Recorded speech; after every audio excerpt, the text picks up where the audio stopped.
ओ मेरी ज़िंदगी 14 मार्च 2013 को लिखी ये कहानी गीतों से युक्त वेदनाओं के संसार में, कल्पनाओं के आकाश में उड़ान भरता हारिल वटवृक्ष की टहनी पर बैठ गया। कैसा ये संसार है, कौन किसका रिश्तेदार है, कौन किसका नातेदार है। एक अंधी हवश है, एक अनंत बहस है, एक सदियों से अनसुलझी पहेली है। तभी राम रट लगाए, कंधों पर ताजा मृत आत्मा की लाश ढोए, लोगों का झुंड शमशान की तरफ बढ़ता चला आ रहा था। यही है सत्य, बाकी सब मिथ्या है। चल उड़ जा रे पंछी,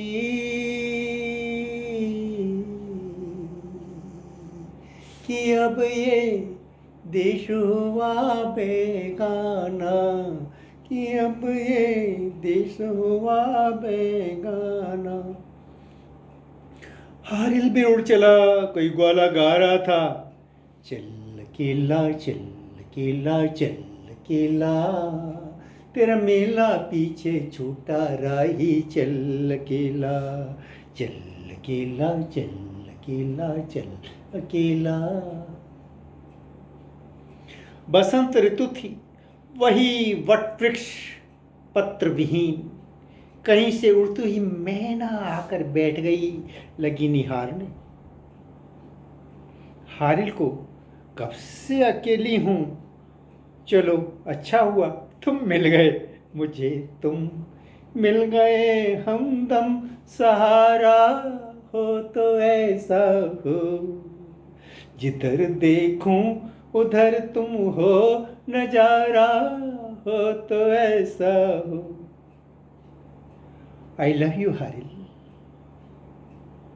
चलो प्यार की उड़ान भरते हैं।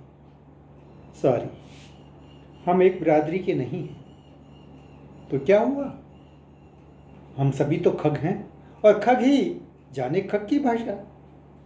ये दिल तुम बिन कहीं लगता नहीं, हम क्या करें, तुम ही कह दो अब ऐ जाने अदा, हम क्या करें।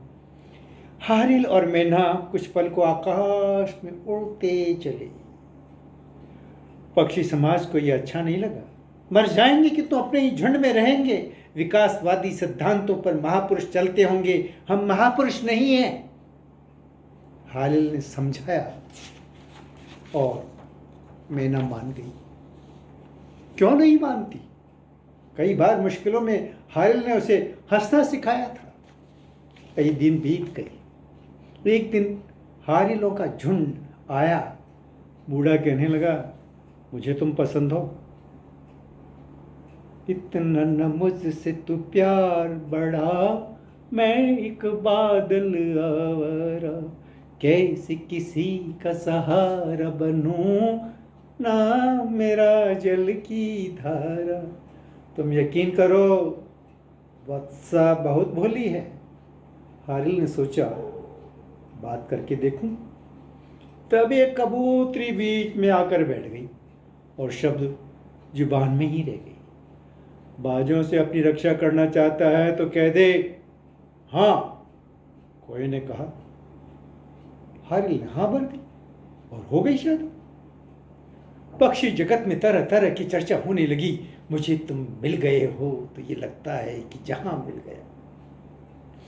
मुझे तुम मिल गए हो तो ये लगता है जहां मिल गया। 6 महीनों के बाद पासा पलट गया। रोज रोज की नोक झोंक से तंग आकर हारिल ने एक नया संसार बनाने की कल्पना की और उस कल्पना में खो गया। पर निराशाओं और उपेक्षाओं में कोई कब तक जी सकता है। बहुत मिन्नतों को ठुकराने के बाद एक दिन हारिल ने अपनी प्यारी को मैके जाने की इजाज़त दे दी। अपनी असफलताओं और कमजोरियों को हारिल अच्छी तरह जानता था। उसे मैना की बस याद हो आई, कितनी अच्छी थी, खुले विचार थे उसके। कैसे उसने मुझे भुलाया होगा, हो कि मजबूर मुझे उसने भुलाया होगा। निर्वाण के समय में उसे मेरे साथ होना चाहिए।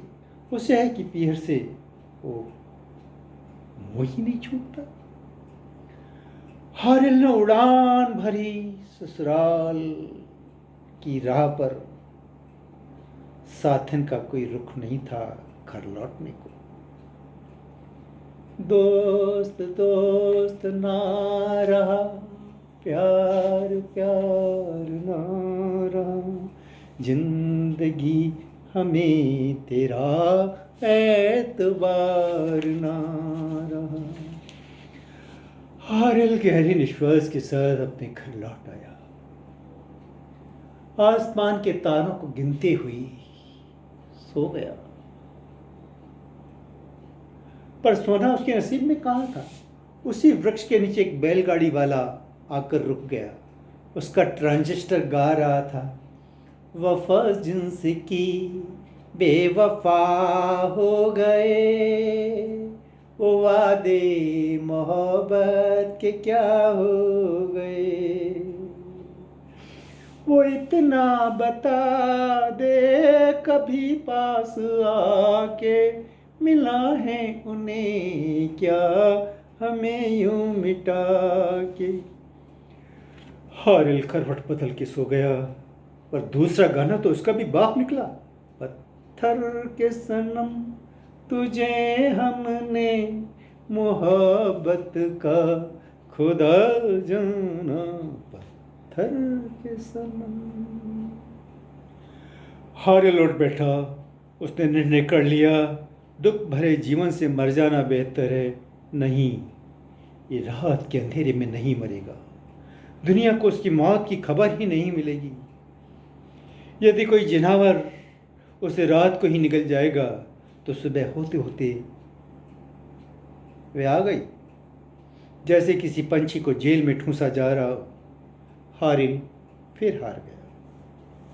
गर्भवती को छोड़कर मरा भी तो नहीं जा सकता। समाज क्या कहे। हारिल के अदाओं पर फिदा सरकारी चिड़ियाघर वाले उससे परिवार सहित ले गए। बड़े मजे में दिन कटने लगे। हारिल के अदाकारी पर सरकारी अधिकारी तो क्या, चिड़ियाघर के सारे पक्षी फिदा थे। दर्शनार्थी भी उसे चुग्गा डालते। रानी को ये सब बर्दाश्त नहीं हुआ।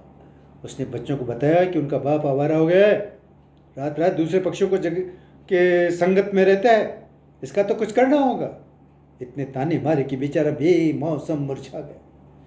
चिड़ियाघर वालों ने पिंजरे से डिस्चार्ज कर दिया।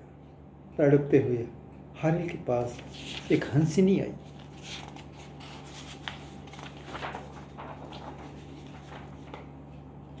कट। बोली, भैया यहाँ कब तक तड़पते रहोगे? चलो मैं तुम्हें एक निर्जन तालाब पर ले चलती हूँ। हारिल बोला, मैं तो उड़ान भरना ही भूल गया, माफ़ करना बहना। प्यारी बोली, तुम अपनी पीठ पर बिठा के ले चलो हमें। कहते हुए झटाक से प्यारी उसकी पीठ पर बच्चों को लेकर लद गई। हंसनी बोली, रुको भैया, इनको छोड़कर आती हूँ। हारिल सोचने लगा, ये कौन से जन्म की बहना है, कौन से पुण्य है। गीता में सही कहा है, कर्मण्येवाधिकारास्ते मा फलेषु कदाचन। इतने में हंसिनी आ गई। पीठ पर लदते हुए इसे लग रहा था जैसे उसकी माँ या दादी हो। तालाब के किनारे के वृक्ष पर रहते हुए वह फिर से हरा भरा सुंदर छरा रहा हो गया। कहाँ तो वह इस मौत की आस लगाए बैठी थी और कहाँ वह फिर से खिल उठा। आखिर राज क्या है? राज तलाशने की चिंता में उसकी खूबसूरती बहुत बिगड़ गई। रोज रोज कलह के सुर सुनाई देते, गपचुप शरारत कर उसका गुस्सा बढ़ा देती। फिर जब वह चीखता चिल्लाता तो उसे पागल करार देती। आखिर वह उसे समूह से निकालने में कामयाब हो ही गई। हारिल की सेहत पर कोई असर नहीं पड़ा। उसकी दोस्ती मैना की बच्ची से हो गई। वैसे रोज़ मीठे मीठे गीत सिखाता और वे बड़े प्यार से उसे दाना लाकर खिलाती। मैना छोटी छोटी उड़ानों में उसे उड़ान भराती। एक दिन मैना की माँ बोली, तुमने इसे एक नई जिंदगी दे दी है। कहाँ मरियल सी पड़ी रहती थी बेचारी। तुम्हें और इसे किसी की नज़र ना लगे। प्यारी, जो राज तलाशने में जुटी थी, प्रकट होकर बोली, हाँ हाँ, ब्याह कर दो दोनों का, मैं कब से तलाश रही हूँ।